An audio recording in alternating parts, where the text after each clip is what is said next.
Hello students, स्वागत है एक और नई वीडियो में।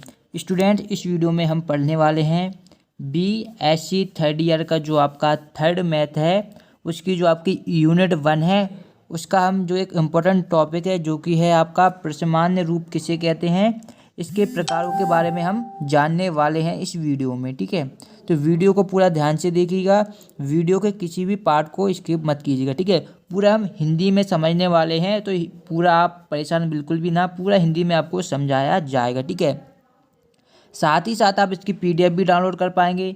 PDF डाउनलोड करने के लिए आपको डिस्क्रिप्शन बॉक्स में एक लिंक प्रोवाइड कराई जाएगी टेलीग्राम ग्रुप की, वहाँ से आप इसकी PDF डाउनलोड कर सकते हैं, वो भी फ्री में। ठीक है, लेकिन PDF डाउनलोड करने के लिए आपको एक पासवर्ड बताया जाएगा जो कि वीडियो में आपको बीच में कहीं पर भी बताया जा सकता है, तो वीडियो को पूरा देखिएगा। चलिए, आप देखिए, इससे पहले अगर आपने फर्स्ट वीडियो नहीं देखी है BSc third year third math की, जिसमें मैंने आपको जो आपका बूलियन फलन होता है उसको समझाया था डिटेल में, तो आप जाकर पहले वो वीडियो देखिए। उसके बाद हम सेकंड वीडियो ये हमारी है, हम आपको BSc थर्ड ईयर का थर्ड मैथ करा रहे हैं। ठीक है, तो देखिए, सबसे पहले हम समझते हैं परिमाण्य रूप किसे कहते हैं।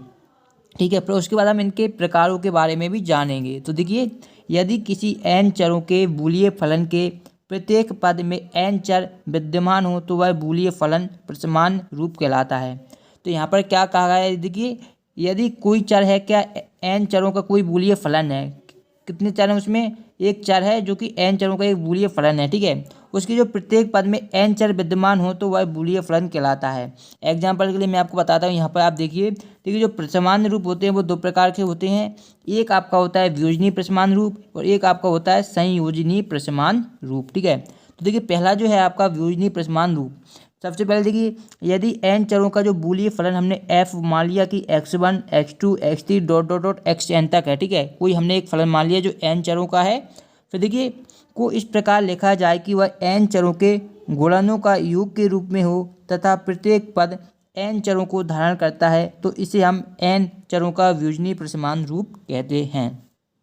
तो यहाँ पर देखिए, यहाँ पर क्या हमने n चरों का जो बूलियन फलन माना था वो हमने माना था x1 x2 x3 dot dot xn तक। ठीक है, तो इसका जो वियोजनीय परिमाण्य रूप होता है उसका कहने का मतलब यह है कि इस प्रकार लिखा जाए कि n चरों के गुणनों के योग के रूप में हो, यानी कि पहले आपका क्या होना चाहिए, गुणन के योग के रूप में हम प्रदर्शित करेंगे। तो यहाँ पर आप देख सकते हैं x1 x2 क्या है, इनका क्या गुणन हो रहा है। ठीक है, उसके बाद यहाँ पर योग। ठीक है, एक फलन में देखिए, एक जो दो चर हैं वो क्या है, x1 और x2, तो इनका इंटू, और दो हमारे अलग चर हैं जो कि है x1 डैश और x2 डैश, तो इनका क्या योग हो रहा है, यानी कि सबसे पहले दो चरों का क्या होना चाहिए, यहाँ पर देखिए गुणनों का योग, तो ये गुणन हो गया और इसका ये योग हो गया। ठीक है, अगर किसी फलन को हम गुणनों के योग के रूप में लिखते हैं तो वो हमारा क्या हो जाता है, वियोजनीय परिमाण्य रूप। ठीक है, तो यहाँ पर देखिए, गुणनों के योग के रूप में हो तो प्रत्येक पद n चरों को धारण करता है, तो इसे हम n चरों का वियोजनीय परिमाण्य रूप कहते हैं। ठीक है, अब एग्जाम्पल नंबर 2 से और अच्छी तरीके से समझ जाएंगे।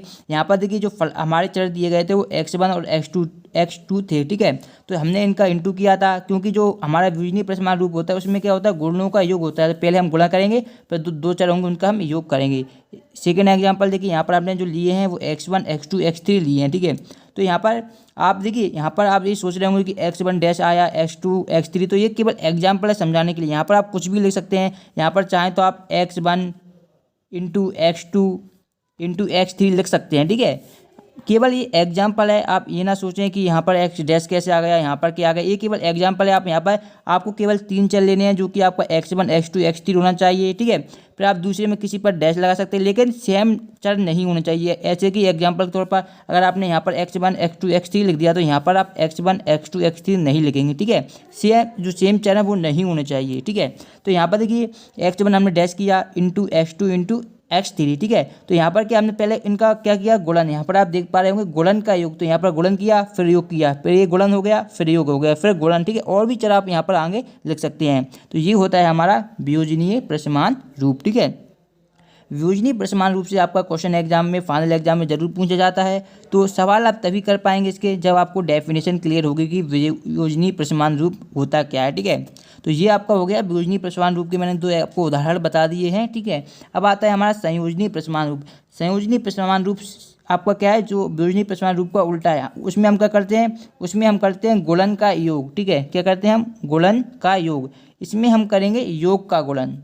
योग का गुणन। ठीक है, तो परिभाषा आप यहाँ पर देख सकते हैं, यदि n चरों के, वो भाषा पूरी सेम ही रहेगी, यदि n चरों के बूलियन फलन जो कि आपका f बराबर है x1 x2 x3 dot dot dot xn आपका दिया गया है। ठीक है, इस प्रकार लिखा जाए कि उसे n चरों के योग के गुणन के रूप में प्रदर्शित करें। जैसे कि मैंने आपको बताया कि जो वियोजनीय प्रसमान रूप होता है वो गुणनों का योग के रूप में होता है, जबकि जो आपका संयोजनीय प्रसमान रूप होता है वो क्या होता है, वो आपका होता है योग के गुणन के रूप में प्रदर्शित करे, तो प्राप्त बूलियन व्यंजक आपका संयोजनीय प्रसमान रूप होगा।